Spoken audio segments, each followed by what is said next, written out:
এই নে কুত্তার মাংস, তোর বাইরে দিবি আর তোর বাইরে কবিরে খাইতে।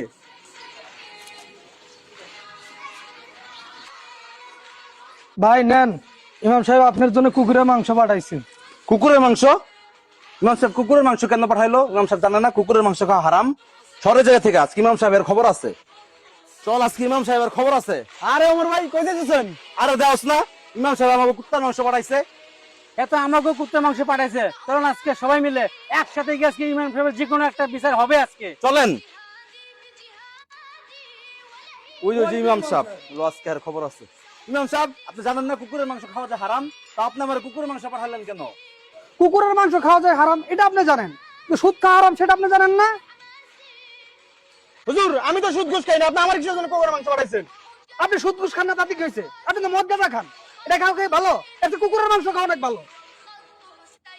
হুজুর আমি তো সুদও খাই না, মদ গাঁজাও খাই না, আমার বাড়িতে আপনি কুত্তা মাংস পাঠাচ্ছেন কেন? আপনি শুধু খান না, মদ গাঁজাও খান না, আপনি কি করেন?